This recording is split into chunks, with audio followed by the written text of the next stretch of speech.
Hare Krishna. Today we are reading from the Bhagavatam. So, yesterday we were reading that how, because Krishna had expanded himself into the cows, into the calves, and the cowherd boys, right? So, all of the parents and the mother cows would feel so much love and affection towards their children. Yesterday we read that the cows, seeing their calves from the top of the Govardhan hill, ran down through the rough terrain so quickly with their heads flinching forward and their tails all raised. Right? And all of the parents also, the cowherds, right? When the cowherd men followed the cows, they were upset and embarrassed that they could not control the cows. But when they saw their sons, their love also came out in the form where they began hugging them, picking them, smelling their head and hair. So this made Balram wonder, right? That what is going on here? It had been 1 year since Lord Brahma had taken these boys and the calves, and the love of the parents, it was described, that just began to grow more and more every day for their children. All of the parents and the cows that loved Krishna more than anyone else, including their sons. But their love for their sons, for their calves, began to grow and grow and grow. Why? Because Krishna had expanded himself into that form of all of his friends, all of the calves. So yesterday we had read till text 35 where Lord Balram saw that attachment. He was unable to understand the reason, right? Because Yogamaya had actually acted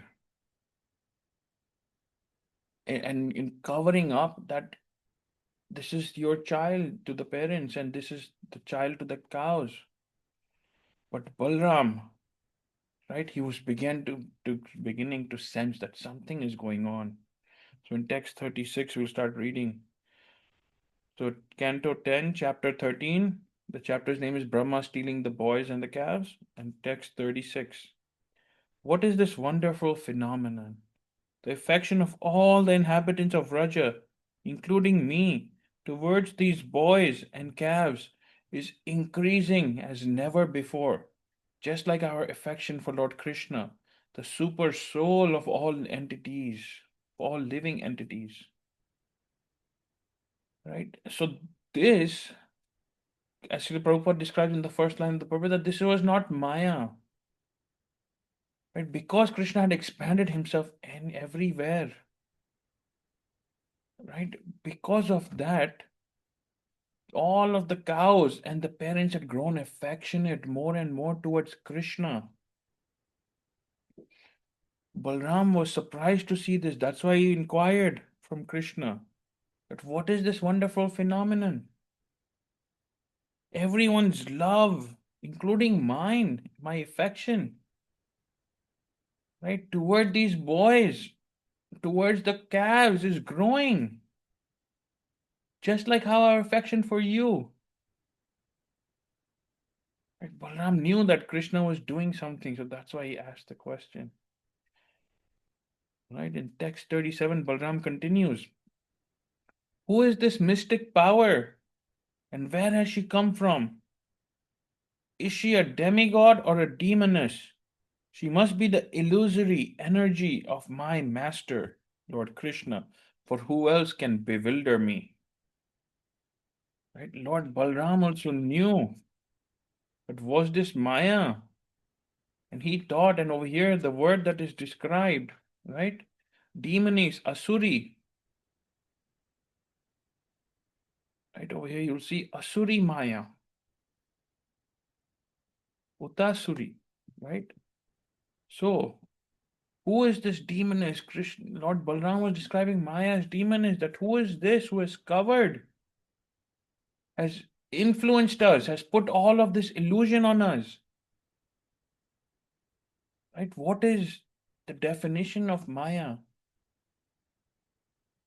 It is forgetting Krishna. So when all of the love of the cowherd men, the parents, the mother, the father, the cows, and Balram himself. For all of the cowherd boys and the calves began to grow. They thought that this is Maya because our affection should be growing more and more every day for Krishna. But our affection over here is growing for these cowherd friends, for the calves. What is going on? Who is this? Is she a demigod or a demoness? And see how Lord Balram is describing Yog Maya. She must be the illusory energy of my master. Because everything is energy of Krishna. Right? And then Balram says, who else can bewilder me? Because all of this forgetting Krishna is Maya. And if you remember Krishna, then there's no Maya.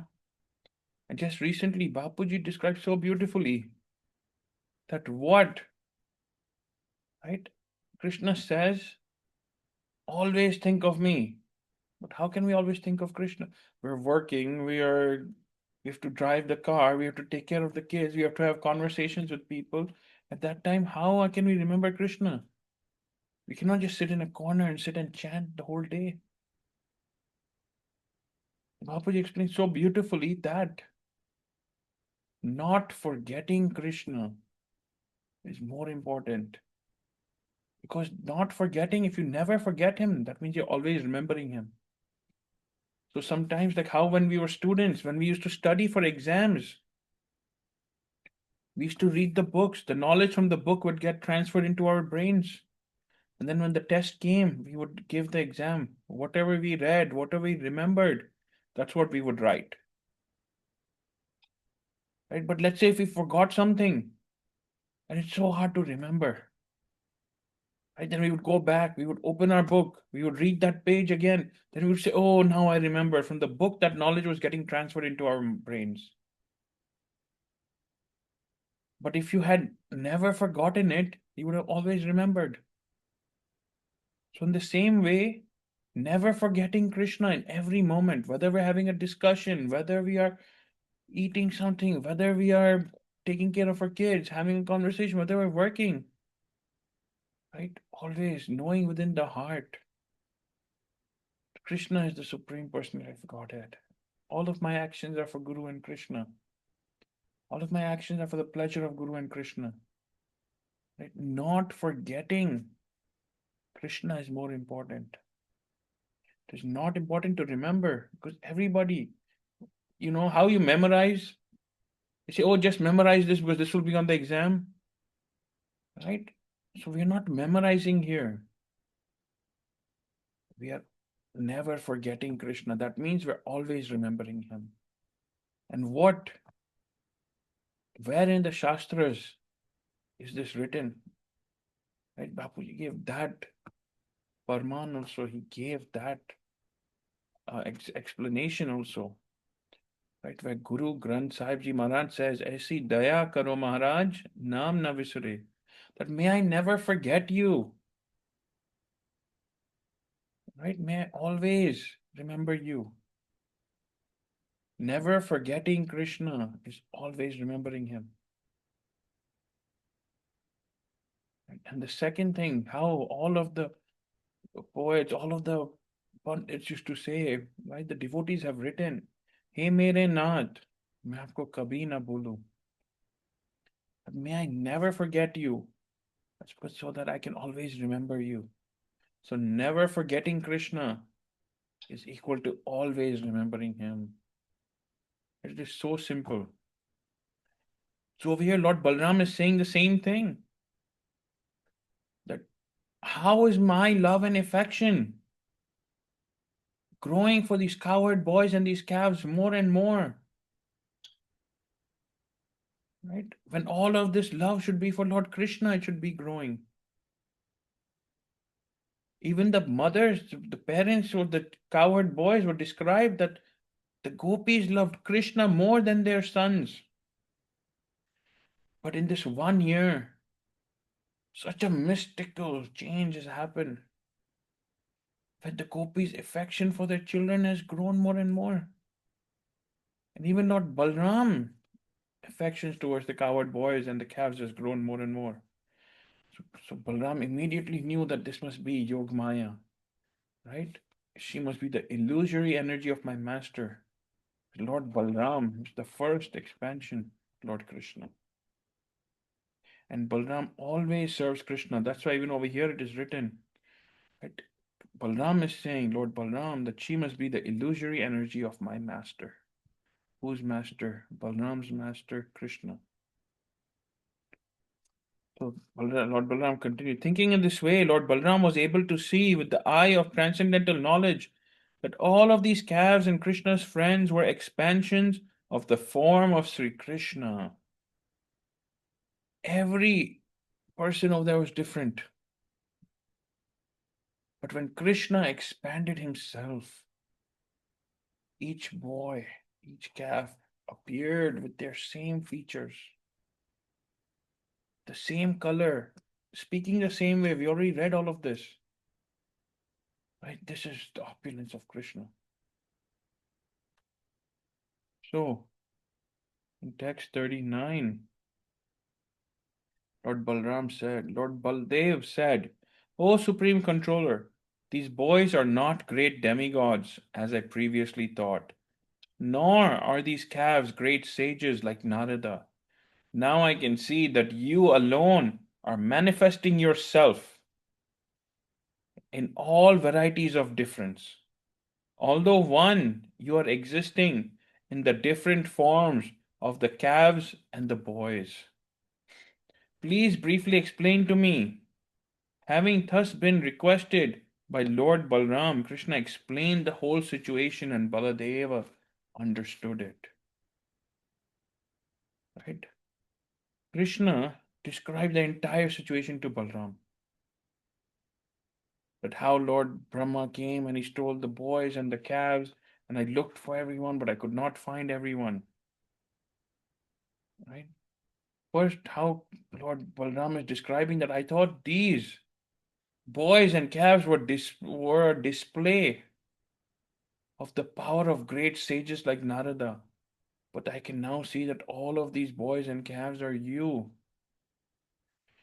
Right? Lord Balram understood that Krishna himself had become many.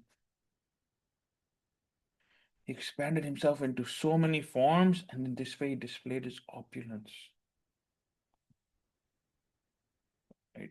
Krishna expanding and showing everyone that he is the Supreme Personality of Godhead. So in text 40, when Lord Brahma returned after a moment of time had passed, according to his own measurement, so that there's a big time difference between the earth and the Brahma Lok. Right? Lord Brahma lives 100 years, and one day of Brahma is equal to 1000 yuga cycles. So the four yuga cycles, Satyug, Dwapar, Treta, and Kalyug, right? This is called one cycle. So 1000 cycles of these is Brahma's one day. So what is 1 year on earth is only one moment in Brahmalok. Just like how you have a small mosquito.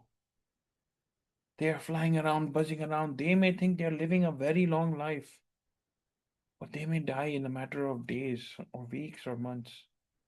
But to them, it is a very long life.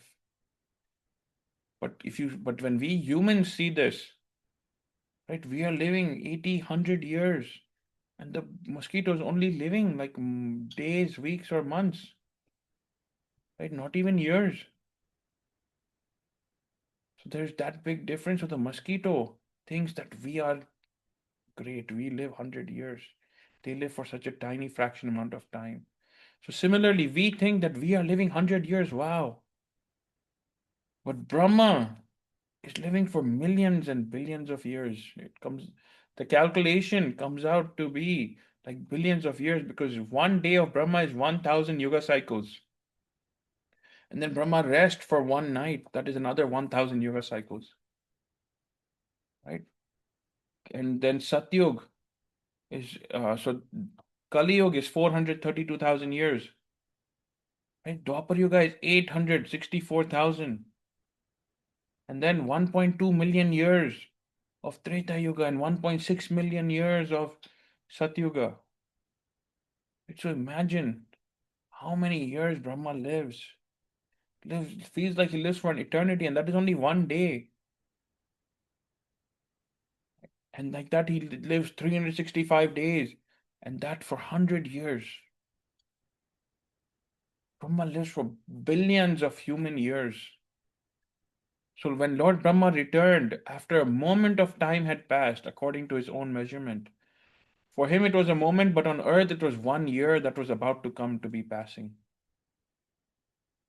He saw that although by human measurement a complete year had passed, Lord Krishna, after all that time, was engaged, just as before, in playing with the boys and calves who were his expansions. Right? So Lord Brahma went away only for a moment. When he came back, he was surprised.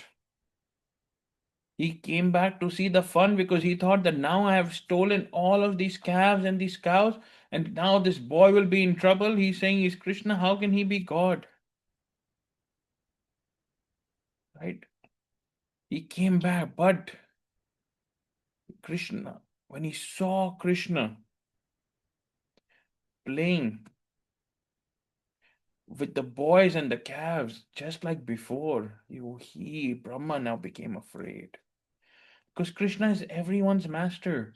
Even in the previous talk, Brahma said, Krishna is my master. Right? Krishna is also Brahma's master. When Brahma manifested from the navel of Vishnu, he ran miles and miles from the lotus to the bottom. He could not find anything, trying to find the stem of where did I come from. And he ran miles and miles up, could not figure out. Then within the heart, Krishna spoke to him that meditate and chant. So Brahma sat down and meditated and chanted. Then he received all of the knowledge and the instruction to create this world. So now Brahma, right, was afraid because this was like playing with fire, for lack of a better example. Krishna was his master, and he had played mischief for fun by taking away Krishna's calves and boys. He was really anxious, so he did not stay very long. Right? He did not stay very long. He was very anxious. And when Lord Brahma saw that nothing had changed, he knew that he had messed up. This is not what he wanted to do. So, Brahma returned on exactly that same day on earth. But he saw that Krishna was still playing with his calves and his friends. And then we will read tomorrow that what Lord Brahma saw and felt, right, with text 41. This chapter continues to text 64. Hopefully, we'll finish this before the end of the Kartik month. And then this Saturday is Ekadashi, Dev Uthni Ekadashi, when there was Dev Shayani Ekadashi in July, when Lord Vishnu goes into Yog Nidra for 4 months. And now Lord Vishnu is waking up, and this is the biggest Ekadashi of the year. So we should all fast. So we'll end here for today, then we'll continue tomorrow. 4 p.m. we'll chant Hare Krishna, Krishna Krishna, Hare Hare, Hare Ram, Ram Ram, Hare Hare, Hare Krishna, Krishna Krishna, Hare Hare, Hare Ram, Ram Ram, Hare Hare, Hare Krishna, Krishna Krishna, Hare Hare, Hare Ram, Ram Ram, Hare Hare. Shri Shri Radha Vrindavan Chandra Bihari Lal ki jai ho, Radha Damodar ki jai ho, Jagannath Baladev Subhadra Maharani ki jai ho, गौर निताय की जय हो. जय जय श्री राधे, जय जय श्री राधे, जय जय श्री राधे. हरे कृष्ण.